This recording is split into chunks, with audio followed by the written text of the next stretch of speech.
Salud amigos, donde quiera que se encuentren de ese lado del receptor, en Venezuela o en cualquiera de los países desde los cuales nos acompañan a través de nuestros servicios satelitales. Nuestra querida, contaminada y única nave espacial ha dado un par de vueltas desde la última vez que nos vimos, ustedes de ese lado del receptor, nosotros aquí, donde quiera que se encuentren en nuestra querida, contaminada y única nave espacial. Y por supuesto, en cualquier parte de ella a través de las páginas web. Lamentable circunstancia la que nos trae de nuevo al cumplimiento del servicio informativo y el servicio interpretativo y de opinión que caracteriza a Dossier. El equipo, como un solo hombre, aquí está, y vamos a tratar de darles lo mejor de nuestra capacidad periodística, cada quien en su rol, para contarles qué es lo que está pasando en la hermana República de Honduras, las repercusiones.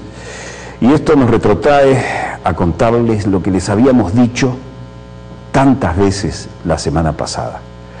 Hacíamos el análisis de aquellos cambios que se dieron en la época de la Guerra Fría, en los que el Comando Sur, el tristemente célebre Comando Sur, que acaba de cambiar precisamente de mando, estaba ubicado en Panamá. Les habíamos dicho también que consideraban como su área intocable en aquel mundo bipolar, Unión Soviética, Occidente, Estados Unidos, OTAN, esa zona de choque de baja intensidad donde ellos ponían el armamento y sus doctrinas y nosotros los latinoamericanos poníamos los muertos. Y recordarán ustedes, porque está grabado y porque ustedes tienen muy buena memoria porque lo demuestran en los correos electrónicos que nos llegan de todas partes del mundo, que dijimos reiterada y enfáticamente que para ellos en esa época Honduras iba a ser el portaaviones. No podían de ninguna manera perder Honduras. ¿Por qué? Por su amplia frontera con Nicaragua. Y Nicaragua, con la caída de Somoza, ya se perfilaba como un lugar donde se perdía, a manos de los sandinistas, el control de la ultraderecha terrateniente, el control del Comando Sur, y le dijimos que esa era la época de los Negroponte como embajador, de los Otto Reich como creador de propaganda negra y firmando con nombres falsos desde diferentes partes. Además estaba el entonces sempiterno control del Canal de Panamá.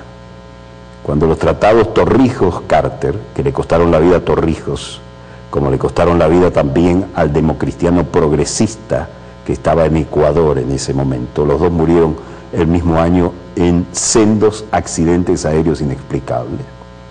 Cuando el tratado Torrijos-Carter, el traslado del Comando Sur de Panamá a la Florida, no era más que un cambio de esquina, porque hoy en día, con la guerra llevada al espacio, el tema del comando, control, comunicaciones y todo lo demás que viene, aparte de C al cubo, que ya va a la quinta y sexta, no tenía ningún problema en establecerse allí o en cualquier parte, porque tendrían control en tiempo real, día y noche, en una guerra que ya ha sido llevada al espacio por el asunto satelital, en abandonar teóricamente el Canal de Panamá.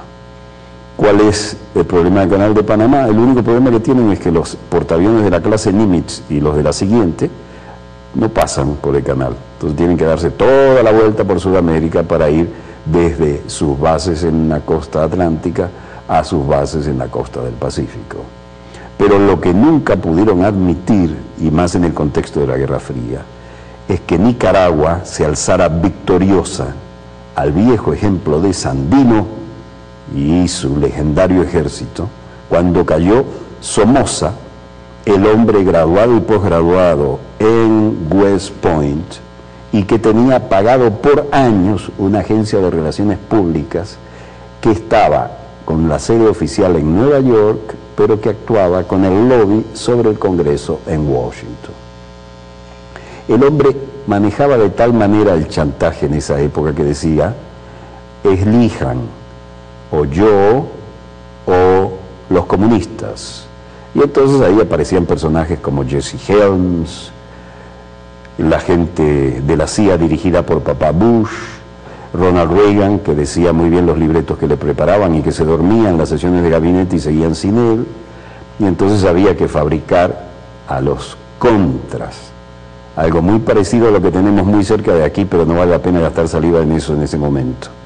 Y los contras mandaban sus aviones con armamento para luchar contra los sandinistas y derrocar al régimen, lo que ellos llamaban el régimen, y que era una república nueva y bien constituida con la mayoritaria acción. Y de vuelta esos aviones iban llevando droga hasta los tequeteques, dicho en coloquial venezolano, y la repartían en la bahía de San Francisco, en California. ¿Qué pasó allí? Que crearon una nueva generación de jóvenes narcotraficantes que pasaron de la peleita en el liceo a andar en limusinas con chofer, y nadie se explicaba ese fenómeno, hasta que un periodista del San Jose Mercury, diario de California, San José es la capital de California, sacó una serie de artículos en los cuales dijo: aquí hay algo muy raro, y aquí hay cubanos del exilio, presuntamente de la CIA, repartiendo droga para que estos muchachos se hagan millonarios. ¿Qué hacían con ese dinero? ¿Quién miraba para otro lado? Es que con ese dinero sacaban el dinero para darle armas a los contras y alterar toda la situación geopolítica en Centroamérica, que teóricamente no estaba aceptada por el gobierno de Estados Unidos. No estaba aceptada por el Congreso, no por el gobierno. De allí viene el famoso episodio de Eugene Hasenfus. Eugene Hasenfus, que lo hemos mostrado muchas veces aquí, era uno de los tripulantes de un viejo avión bimotor de carga al estilo de Air Vietnam, esa legendaria película, que eran contratistas civiles. Los sandinistas lo derriban al avión en el que iba él. Él logra saltar en paracaídas, lo pescan y el hombre canta. Da todos los datos, dice todo lo que está pasando. Prueba irrefutable de la intervención con la mano hasta el codo de la ultraderecha estadounidense republicana, violando las leyes del propio y reglamentos del propio Congreso.